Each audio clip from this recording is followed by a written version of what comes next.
soirée. Tout d'abord, je remercie Sophia, merci M. Bardi d'avoir fait faire merci M. Bardi d'avoir fait cette introduction sur la violence lunaire carcérale au Maroc depuis dans l'histoire contemporaine surtout, notamment. Donc je tiens aussi à remercier le public qui était présent. On aurait bien aimé qu'il y aurait plus de monde, mais on se contente du public présent. Déjà, oui, merci. Comment on aurait bien aimé avoir plus de monde parce que voilà. Donc mon intervention sera axée sur la soirée d'aujourd'hui et l'esprit qui est véhiculé dans cette soirée. Donc cette soirée est un hommage aux détenus politiques au Maroc. Selon les organisations de défense des droits humains, il y a le chiffre en fait de 170 prisonniers qui circulent et donc qui fait l'unanimité entre toutes ces organisations. Et dans ces 170 prisonniers, il y a 170 prisonniers politiques appartenant au mouvement du 9 février. Donc cette soirée, c'est pour nous rappeler et vous rappeler qu'il y a toujours des prisonniers politiques au Maroc qui purgent de longues peines pour rien, pour avoir tenu un discours pacifique ou participer à des manifestations pacifiques ou sconder des slogans revendicatifs qui portent atteinte aux valeurs sacrées. Et qu'on a tous on a à se mobiliser, à nous mobiliser pour les libérer et recouvrer leur vie dans la société dont ils sont soustraits. C'est le sens de cette conférence et de cette soirée de façon générale c'est un élément dans notre lutte qui reste modeste. Donc le mouvement, dans le mouvement, la campagne a été le thème de la rentrée de cette année, car c'est urgent et c'est prioritaire. On ne peut pas laisser les prisonniers croupir dans les prisons marocaines, que vous connaissez plus ou moins. Donc la mobilisation s'imposait d'autant plus que cela demande énormément de travail. Et je rends hommage aux militants du mouvement du 20 février par l'Île-de-France, et un peu partout au Maroc, où une grande campagne a été mise en place pour mobiliser et sensibiliser l'opinion nationale et internationale à la gravité de la situation. Donc le mouvement du 20 février n'a pas l'apanage de cette campagne de mobilisation pour libérer les prisonniers politiques au Maroc. D'autres associations de défense des droits humains, des personnalités individuelles, des militants marocains ou non marocains sont mobilisés sur la même thématique. Et il convient de leur rendre un grand hommage. Car il est de devoir de tout un chacun, militant ou pas, d'avoir une conscience que la liberté d'un être humain ne saurait être entamée dans l'arbitraire, dans l'indifférence et quotidiennement foulée aux pieds. Et on a tous un devoir de mémoire à leur encontre. C'est le minimum requis. Et vous n'êtes pas sans savoir que les autorités et les prisonniers savent mesurer les valeurs de la solidarité et d'humanisme. C'est-à-dire les premiers, c'est-à-dire les autorités, c'est-à-dire ils savent mesurer les valeurs comme j'ai dit, les valeurs de solidarité et d'humanisme. Ils le savent parce que ces valeurs leur font peur. Et les deuxièmes parce qu'ils se sentent, c'est-à-dire les prisonniers, ils savent, ils mesurent les valeurs, ils mesurent l'importance des valeurs de la solidarité et de l'humanisme parce que tout simplement ils se sentent soutenus et revigorés. Donc le sort de ces prisonniers, c'est un déni de justice, un simulacre de procès et des poursuites des poursuites à la chaîne. Donc cette soirée est dédiée aux détenus politiques, mais ça serait bien de définir en quelques mots qu'est-ce que c'est qu'un détenu politique ou qu'est-ce que c'est qu'un prisonnier politique. Donc il y a les critères que je vais retenir, ce sont des critères objectifs, c'est-à-dire qui font l'unanimité entre toutes les organisations de défense des droits humains, à savoir un détenu politique. la qualification d'une détention politique est une... Donc, le premier critère, c'est une détention imposée en violation des libertés fondamentales. Deuxièmement, c'est une détention pour des raisons politiques sans rapport avec une infraction. Troisièmement, il y a une espèce de disproportion pour des raisons politiques entre la durée ou les conditions de détention et la gravité de l'infraction. Quatrièmement, il y a une discrimination d'une personne détenue par rapport aux autres pour des raisons politiques. Et enfin, cinquièmement, il y a l'irrégularité de la procédure de jugement pour des raisons politiques. Donc évidemment, là, je ne vais pas rapporter en fait les témoignages des prisonniers politiques parce que je pense que vous les avez tous vus sur Internet, qui circulent sur Internet, dans les réseaux sociaux, et qu'il y a énormément de témoignages lors des manifestations ou des témoignages de personnes, des familles des prisonniers. On a tous vu, on a tous à l'esprit les images qui circulent sur le net où il y a la répression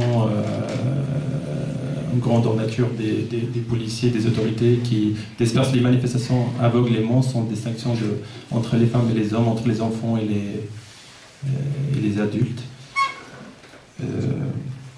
Donc, nous, dans le cadre du mouvement du 20 février Paris-Île-de-France, nous exigeons que le gouvernement marocain doit libérer immédiatement et sans condition tous les prisonniers politiques pour démontrer qu'il est véritablement engagé dans le b.a.-ba du processus démocratique dont il se vante. On voit bien que les déclarations et les grands discours ont du mal à se traduire en actes. Par conséquent, le maintien en détention de tous les prisonniers politiques continuera d'assombrir et de saper toute confiance de la population vis-à-vis de ce régime et de son gouvernement. Les responsables marocains, notamment le ministre de la Justice, ont constamment nié détenir des prisonniers politiques et ont maintenu que les prisonniers incarcérés étaient des criminels de droit commun, ce qui est complètement faux. Ce gouvernement, c'est-à-dire le gouvernement de M. Bengueran et ceux antérieurs, nous ont fait croire beaucoup de choses, mais ce ne sont que des mensonges car ils savent qu'ils ne sont pas légitimes. Donc nous, face à cela, il faut être ferme et si nous voulons une société saine, équilibrée, où les autorités doivent être respectueuses de leurs ressortissants.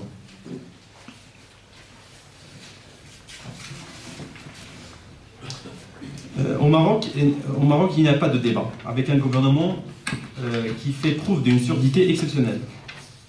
Donc l'État reste passif devant les aggravations des problèmes. Il n'y a pas de solution miracle non plus.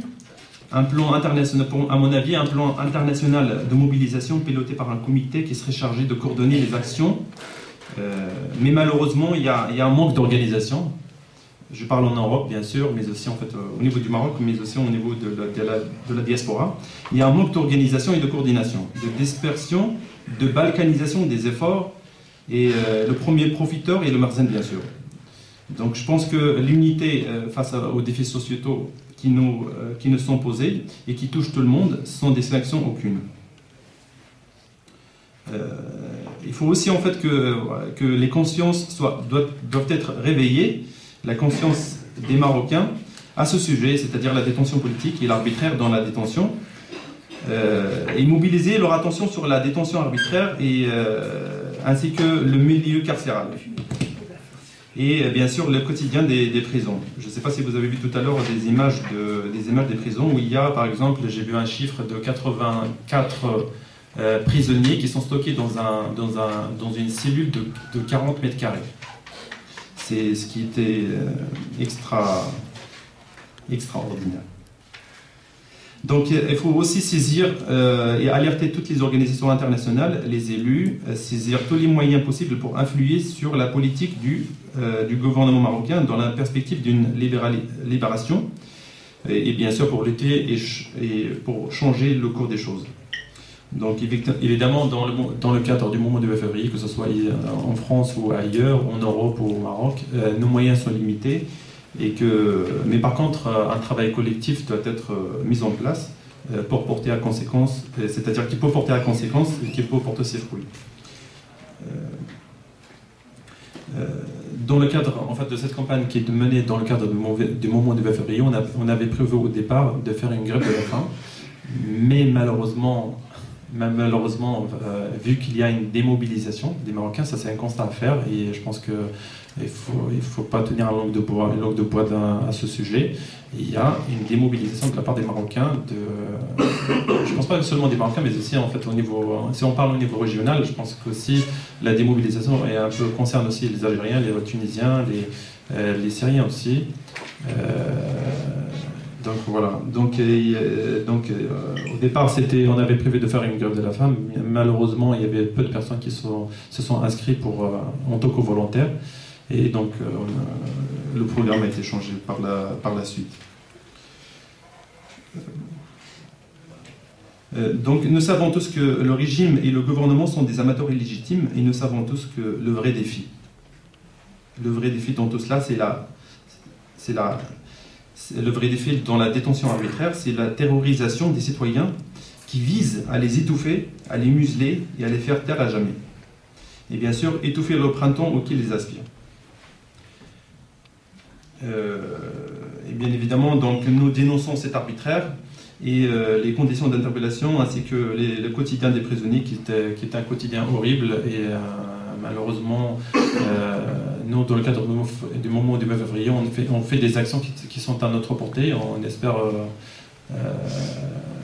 et voilà, donc on est tous concernés que ce soit dans les manifestations comme cette soirée et dans les manifestations dans la rue, devant l'ambassade, etc. Il y a toujours des Marocains, des non-Marocains. Je pense que ça c'est un très bon signe pour que, voilà, dans la perspective d'une libération de ces gens-là, car c'est le seul moyen de toute manière.